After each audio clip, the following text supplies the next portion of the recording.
Good afternoon. I think that's not enough. Good afternoon. So how many of you are hungry now? Raise your hand. So I know we are between the lunch and this session, but what I asked is how many of you are hungry for the knowledge? All of you are hungry for the knowledge.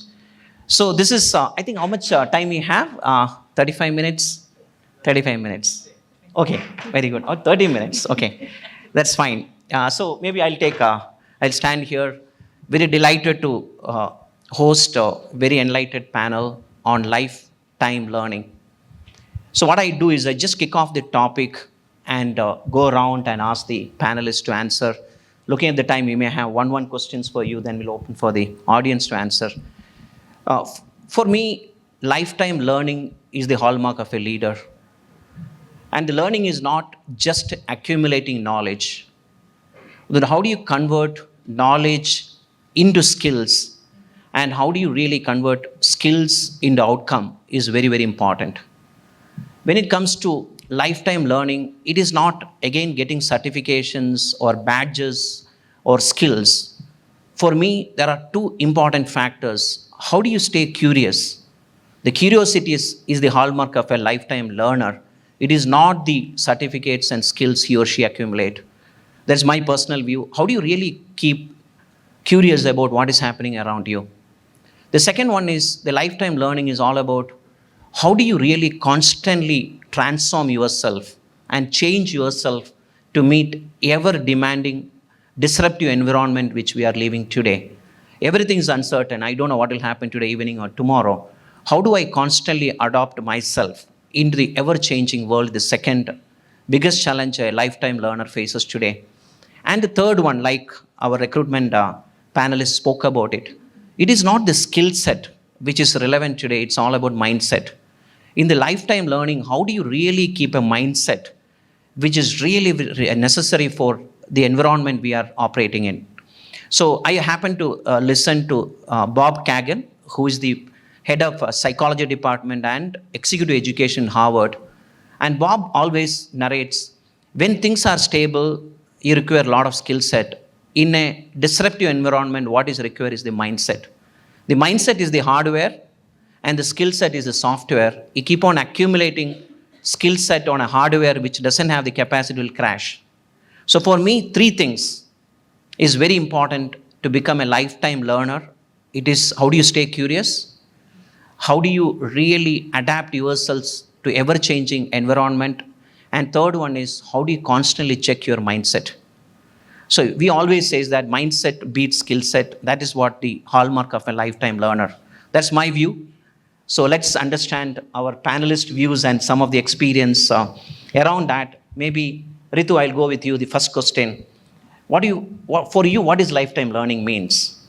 And in your organization, how do you ensure that your leaders and employees become a lifetime learners?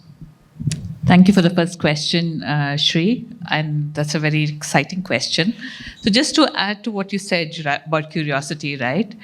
So Mahatma Gandhi said, live like you'll die tomorrow, but learn like you'll live forever, right? And I think that summarizes the intent with which an individual needs to approach learning. That being said, I'll quickly get into in the interest of time, get into what we do a little bit at Broadridge.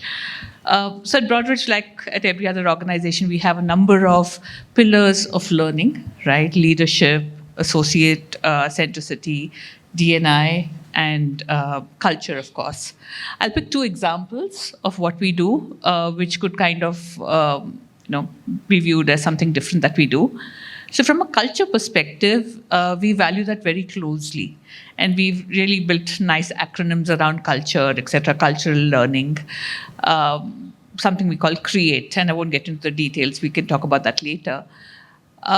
What we've started doing is in the learning of how do you want to work in a culture which is different and which is unique, where the best comes out of you, we've started running workshops where we get our associates, we call our employees associates, where we get our associates to share stories about how they represent the culture. So, CREATE really stands for client centricity, respectable, trustworthy, accountability, so on and so forth. So each parameter of the value that we have, we get an associate to come in and talk about a real life story on how they've, really articulated that culture at the workplace.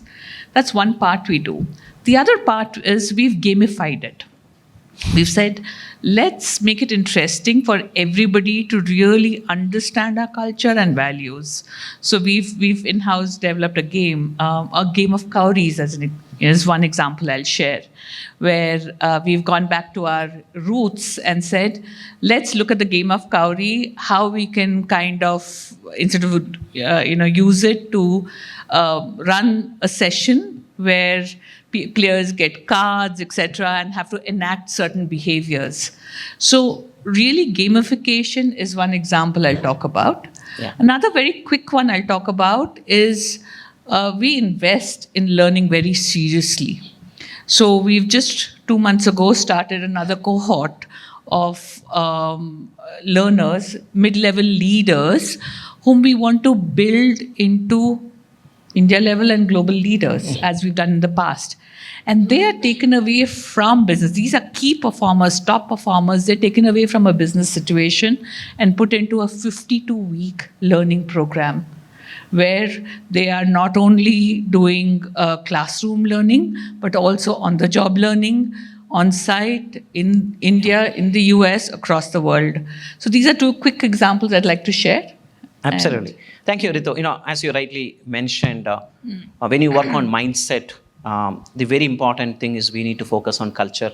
Appreciate your focus on culture. And when you teach culture and behavior, the best way to teach is sharing personal stories. That's a very strong way of reinforcing the culture. And I agree with you, today's learning, the gamification plays a phenomenal. I think gamification has only touched the tip of the iceberg of any employee life cycle event. So appreciate your company focusing on that. So coming back into KRUPA, learning is not easy, isn't it? The way we learn need to be changed. So every organization, its own challenges. So tell me from your experience, what are the challenges you faced as a leader almost more than 2 decades? And in your current organization, what are the challenges you face to build lifelong learning, and how we are overcoming that challenges? Yeah. So Sri, if you really look at it, Xoriant is not very different from the others who are seated here in the room. And I'm sure you would resonate. The first few things, or I would say the foundation, is commitment and investment. These are the 2 things that, it is both bottoms up and top down, where, there is a commitment from both the leadership as well as the employees to really look at this whole lifelong journey of learning. It's not going to happen. That's the biggest challenge. I think the moment we cross over that, be it demographic, be it time, be it diversities, all of that you can sail through. But given that you're committed to making it happen, there are organizations who have, there can be different types, right? Organizations which have a lot of investment and they can give you a plethora of trainings. And there can be organizations that just have just in time and what's enough for them to sail through because of all the other challenges. But given that segmented place or, organizations we look at, what can we do in, what can we afford to our employees, which is, within what the ecosystem that we are working in. So for me, these are the few things, if we can really plan well. And L&D must never be an option. Many a times it is also looked at as a tick in the box. When given all other G&A pressures, sometimes we tend to take a seat in looking at where do we have the investment cuts that start with. And somewhere subtly, if not consciously, we tend to look at moving things over quarters to look at, okay, there is a pressure on, from the P&L load that's falling on. So for me, L&D should be a commitment, and this is the core challenge we have today. And once that is taken through, I'm sure we'll get through all others. Absolutely. KRUPA, I fully agree with you. The commitment to learning is very, very important. And learning, many organizations consider as a discretionary budget. If you are asked to cut anything first, you will cut the learning. And many organizations also faces challenges of, I always believe nobody can teach anybody, isn't it? Only people can learn from others. So how do you create a learning environment and learning culture where employees find themselves go and learn? So in that context, one more follow-up question, KRUPA. We say that learning cannot happen off the work. How do you integrate the learning into the work? So to say that when you're doing something, you're learning. We call experiential learning, learning in the flight of work. Have you thought about what are the challenges organization to incorporate learning as part of their work? Yes, as you rightly said, Shri, in terms of the training, classrooms, etc., can always be arranged, and there is somebody who can do it. But end of the day, the effectiveness of what has been, given in has to be measured on the job, and that is where, for us, it's very important that the middle level layer of people become mentors, tutors, coaches for these people, and where we are able to measure, from the pre-assessment to a post, how the individual has been doing. But to do that, what's in it for me? There are many stakeholders in this. For the employee, the person who's been trained, what's in it for me? The person who has also a day job, who's also delivering to the customers, has to spend the time on this individual to scale up. What's in it for me? That clarity, if we have a good reward and recognition framework around it, so that people are enthused to do it, and then the organizational commitment towards tracking the progress is crucial. Absolutely. So embedding the learning in the day-to-day job is very, very important, and incentivizing and also recognizing that people are progressing and how do you design it. So coming back into PREM, RITU did mention about the gamification, how it's important in learning. But we have a lot of other technology can be leveraged to accelerate learning. So tell me from your experience, how your organization are leveraging technology to accelerate lifetime learning. Thank you, Sri, for asking this question. And let me begin by thanking Business World for giving all of us this opportunity. Really happy to be, between all of my co-panelists who have a lot of experience, and thanking the audience for lending their time as well. Right? Let me set the context before I come back to your question. 50 crore workforce, aiming to be a $5 trillion economy, the third largest economy in the world. 60% of this 50 crore people probably into non-agricultural workforce. Half of them may be into formal workforce with wages. 1 crore people entering the workforce every year. That's the kind of challenge that we have. Now, the input from the industry is we do not have people who are industry ready. Right? So this topic is very, very relevant, not only in terms of people who are already working in the industry, but the workforce which is actually coming into the industry. Now, coming to the technology, right? How does it affects learning, or how is that we can leverage technology into continuous learning and development opportunities within an organization? I would say technology is kind of a disruptor here, right? With generative AI being the engine behind mass disruption in any kind of work that you would be forcing in the current 5 to 10 years. Digital skills coming to the fore. So technology is this disruptor there, right? And when we talk about people, right, whom we have to take through all of these learning experiences, all of us have the same time, same amount of time, 24 hours a day, right? So much of work pressure, so much of efficiency has to be brought in, right? That's where I think we can leverage technology to bring in more efficiency in what we deliver to people as our end customer. So the strategy has to happen right from the beginning. What is the learning outcome that we're looking at? What is the kind of mix that we need to have, and what are the kind of platforms that we can leverage? Without technology, I don't think we can roll out efficiency into our end customers. So we have to use learning management systems. We have to use learning experience systems, which throws you, learning courses based on what you are looking for, based on the time that you are spending on these platforms. You have to look at micro-learning platforms, which you can access while you're on the go, right? While you're coming to your office, when you're in your shuttle, when you're going back to your home, when you're in the shuttle. Or, we also have to consider the fact that most of the workforce that is coming into the industry is Gen Z. Their, personal learning choices are very, very different to, millennials or Gen X. So we have to keep all these aspects in mind, and there's only one underlying common theme that we have to leverage, that is technology.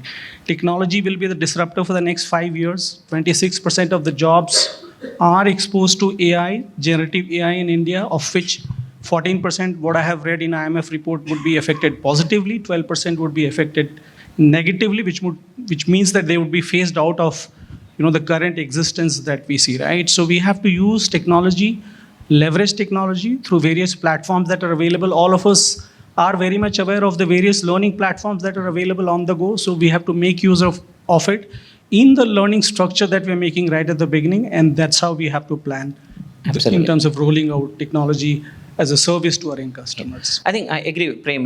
One of the biggest challenge in adoption of technology in learning, today there is no dearth in content. You agree, isn't it? With ChatGPT coming, with the Google universities and a lot of internet learning available. One of the biggest challenge today organization and individual faces, how do you curate content for your persona in your career journey? All of us are in our own career journey. We have our own persona from function, role, and our personality. How do you curate? I think technology plays a very important role to understand your persona, your journey in your career and life, and it curate a lot of content which is highly customized for you. That's one area I worked on in my last 2-3 years. How do you really introduce technology to curate content for your personal journey? So that's one of the biggest challenge and opportunity. Then Soumya, Yes. we discussed about technology, we discussed about gamification, culture and everything. Can you tell me from your experience, what are the future trends? Or if we become a predictor, 2 or 3 things, can you predict how the future of learning is going to be? Absolutely. And it's just a prediction. First of all, good afternoon, everyone, and thank you, Business World, for this opportunity. I would say that in terms of future trend, like SaaS, it would be LaaS, learning, as a service.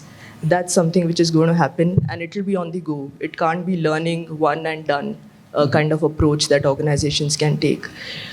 Taking cue from what everyone has said, gamification is there, but I think I'll go a step further. Apart from gamification, how are you going to use virtual reality? How are you going to use augmented reality? To give an example, in an oil rig, if there is a block, and you need to train people on how to go ahead and fix that, how do you create that virtual reality, help people test that before sending them on field to really fix it? Things like that is something which is going to come very soon. The other part is the World Economic Forum report has said that nearly half, about 44% of people will have to reskill themselves in the sense that their core skill will become obsolete. So if that is something which is predicted for 2027, which is just around the corner, which means that the reskilling and upskilling is going to become very, very important part, and not just from an organization point of view, but from an individual point of view, right? In Olympics, when Manu wins the award, it's not just about the number of hours that the sports federation has put in and where all has she got trained, etc. It's also about the final outcome of what she has done. So at the end of the day, it won't be about how many learning hours have the organizations put in, did they undergo these mandatory trainings, did you finish the 5 mandates which is there. It'll be about what's the outcome and what is it there for the individual. And that's where it's about not ROI, it will be about return of engagement. How engaged would the individual be with the outcomes of learning? And that's where the elements of personalization come. In fact, hyper-personalization would come in.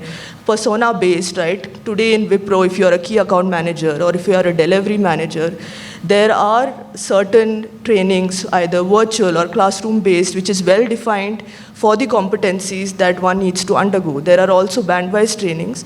And with the usage of AI, if you share on our talent management platform what your aspiration is, there is also a curated pathway which comes for you. So what's the thing we struggle with, right? We struggle with getting engagement from our folks. We don't want to make it like a mandatory thing or a must-do thing, apart from, of course, compliance trainings, which all of us have to undergo.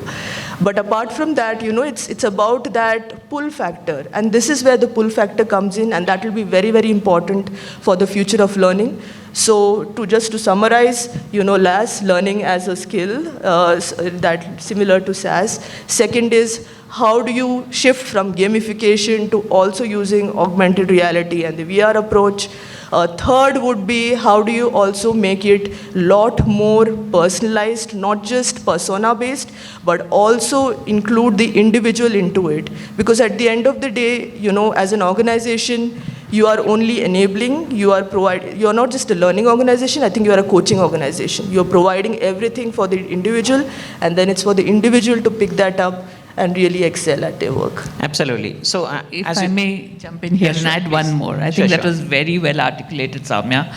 I think one more thing that I would add to that framework is to really, they say if you practice a learning for a 30-day period, it becomes a habit. Absolutely. Yeah. So the only thing I'd add to that is a practice journey platform, right? Where you should get little nudges every day to practice your learning so that it becomes a way of life. And Absolutely. active learning, sorry. So from a peer, you learn, Yeah. right? You work with peer and you learn from the peers that, okay, here's something that I can do. So I think many organizations are already experimenting. You spoke about it, where you float a challenge Yeah. and people come together.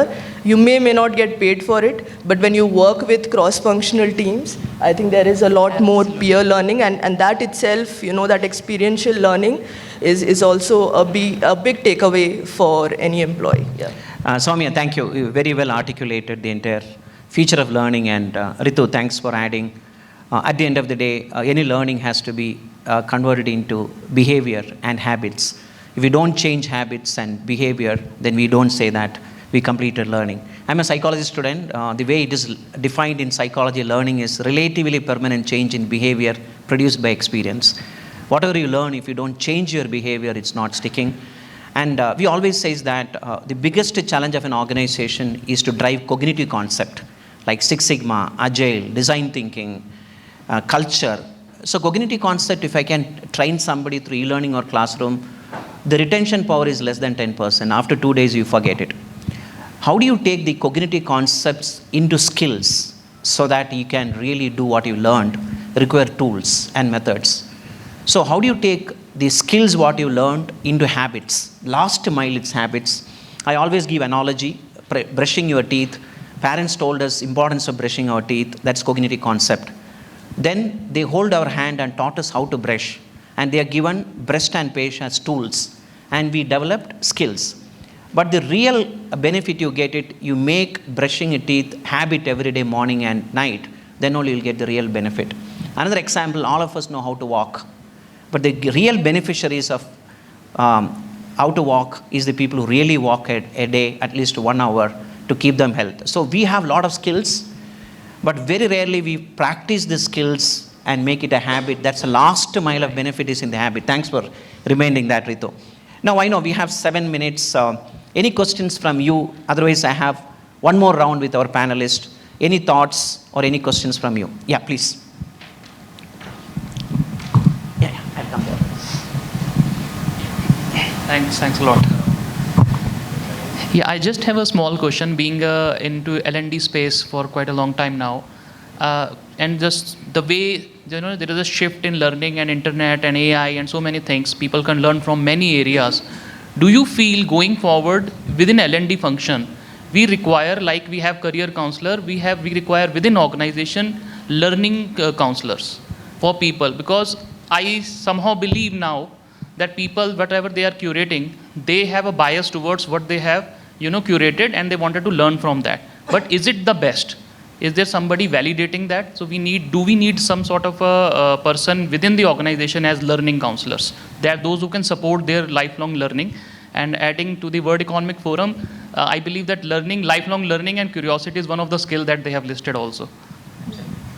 Yeah, who want to take it? Maybe KRUPA and Ritu. I can, Yeah. I can start. Oh, please go ahead. So very interesting question there. And I think before you get a learning counselor, I would, strongly recommend you listen to your participants of your learning, right? The learners itself. It's very important in my opinion. You're absolutely right. When you curate a program, there are biases that creep in. But you've got to constantly keep reviewing that program. You've got to constantly keep getting feedback from your learners on the good, bad, and the ugly, right? You can't rest on your laurels and say, fantastic program, I'm done. That, in my opinion, is a very strong tool to ensure that you have a program which is more dynamic, right? Thank you. So that would be my point of view, KRUPA. Yeah. So what I would like to say is today, there are learning counselors in the organization. It is just that we don't officially call them. There are so many touch points and especially from the effectiveness, right? The whole learning as a game has to be very, very iterative. It has to go through constant change, right? And it has to keep upgrading itself, and that can only happen when it completes the full cycle, where, we do it, we take a feedback, we understand what's happening. Does it make sense to do what we are doing? As long as that purpose we see is getting fulfilled through the feedback mechanism, right? And that is being done today, right? You have your extended HR partners, people who come and give you the whole training need identification itself, right? While you run a set of programs which are very foundational, but otherwise when you go deeper into a particular group and what is needed for them, you have segments, catching them young till the senior most, the leadership intervention that you move through. How did we get all of that to where we are today? That is because we have acted as, a CHRO in herself or himself is a learning counselor, right? When you get into. So we have it, but tagging it officially, what would be the benefits of it? I would be, curious to know. Because we need informal platforms for people to keep passing on that information back to us, so we know what we are doing. But learning as a function plays a very key role. No, I have, adding to what, my formative days of leadership in HR, I was blessed to work for two great companies, my first 10 years, one is GE and Toyota. And both companies, one of the biggest thing I learned is nobody can teach anybody, so counselors have their own limitation. How do you create a learning organization where you create the entire environment, people every day come to organization prepared to learn. And leader's job is to how do you prepare your employees to learn. So how do you embed your learning into your manufacturing process, business process, and challenge people is one of the biggest challenge. GE and Toyota done this beautifully. They have integrated learning as part of your job. They have integrated learning as part of your job description. They are integrated learning as part of your culture. That's the ultimate game. For example, in GE Crotonville program, which is one of the prestigious program, where people go for leadership development, but it's not a leadership training. There they solve business problems. The biggest innovation GE did it is in Crotonville, not in R&D centers. In Toyota also, in the shop floor, employees were taught how to improvise their SOPs every month. So how do you create learning organization, embed learning in your business process, and how do you inspire and prepare employees to come to organization every day to learn will be a biggest challenge.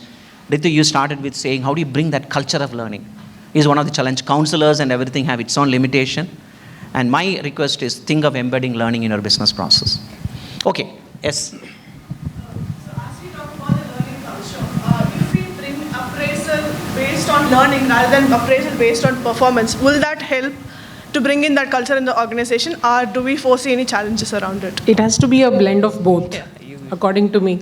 So just bringing in a real-time example, we just started a small program. Being a small organization, you get to be as agile as you can. You get a set of people who can develop and help you work through technology. So we started something called as a Career X, which is more a career architecture. How do we put the responsibility in the hands of the employee, right? We are giving everything that's there, but the employee needs to know, I need this. We started on a career progression where we put on a simple career architecture for a person, vertically and horizontally, how you can move. This is all through a touch and feel on the system. So the employee goes, looks through, to move up and to move horizontal for his role, where the person is. And then for that, what are the mandatory requirement of the trainings which is needed for the individual, where he or she goes to opt it. And then we tie it along with the department. So what happens is, it's not like an enrollment per se, but employee says, yes, I want to move this path. Bringing in the whole training performance into your performance management system. For a manager to see the appraisal, just not the goal sheet, but also talks about how much time the individual invested in looking at training himself or herself. Yeah. So that looks at your interest. So a blend of both is what we measure an individual, is my view. This is a very compelling topic. We can discuss hours together. From my experience, in a good performance appraisal, you have to measure behaviors, which is input, and skills and the output, which is the deliverables. So one of the things always organization measure is learning agility. How well the person learn on the job and transfer what he learned in the next hour. So learning agility is one of the big metrics we can measure. I'm just watching time. We have time for one more question. Yeah.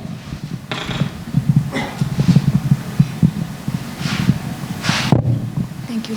Good afternoon all. I also represent Antara. My name is Ashwini. Being a trainer, what I face normally is that the motivation from people. Every time I send a mail to the manager level, whenever I enter to the office, they're like, oh my God, this lady again. This is the feedback I get by seeing their face. So how could we, motivate, like when we talk about our organization, we have like very specialized, personalized, kind of training we plan. But then to motivate people is being a task for me actually. So how could we, overcome this kind of challenges? Maybe Soumya. Yeah. Yeah, and Prem, you can answer. Yeah. Yeah, so thanks for that question, Ashwini, right? Yeah. So Ashwini, this is what I was alluding to earlier, and you did speak about it being personalized. But at the end of the day, when we talk about personalization, you need to have a lot of input on the individuals themselves. For example, there may be people who are quite motivated by, partaking trainings, etc., which are by Ivy League or Harvard inspired, etc., right? So are you curating it in a way, and we have, have curated some sessions like that, where we send reading material, or we have some sessions which are from certain Ivy League institutes, or there may be certain different things which are motivating the other individual. The point that I'm trying to make is, if you try to club all of them together as, just one unit, and it is personalized because all of them are playing one role or part of the same organization, that again is not really a pull factor for them, right? The more and more data and insights that you leverage to go to a view of hyper-personalization. What Soumya sees on Netflix is different from what Ashwini sees on Netflix, depending on what we typically watch. So for me, it's all Korean drama. For you, probably it's something else. So if tomorrow, if you, come up with certain kind of sessions which are more towards what works for me, then it will drive that pull for me. So I think more you leverage data and insights to make sure that it is curated for each individual and not just like a group of people is what will work. Thank you. I think maybe interest of time, Prem will, you want to Sure. take a quick few seconds to answer, or we'll close it? Yeah, maybe I can add to what Soumya said. Many of us in L&D, we do believe that, just because we have made a program, you will not take that program, right? So as long as we start from there, I think we are making the right move. Secondly, I think involvement of the top leadership, it has to be a top-up and bottoms-up, top-down plus bottoms-up strategy as well. So when you're doing the strategy, take a buy-in from your top management and involve people from the bottom as well, right? The leaders in the teams. If you involve them and then you curate a content and then you kind of extend it to the organization, you will have more buy-in. Plus you tag in more rewards and recognition to people who are, spending more time in L&D. So those are some quick bites, and there are many more that you can actually adopt to make it more interesting, have more participation, and then look at the data and insights of whether it is going in the right direction or you need to bring in something else into your L&D programs. Thanks, Prem. Maybe I'll summarize, then I know you're ready to kick us out. So the first one is learn to learn. That's one thing I have learned in the last 32 years in career. We need to constantly learn to learn with the new technologies, new ways of learning is coming. So learn to learn. It's very important. The second one is do not take learning organization outside the business. Embed learning process in your business. So when people come and work for 9 hours, every hour they learn. So how do you embed your learning in the business process is very important. Third one is the ultimate of learning is mindset.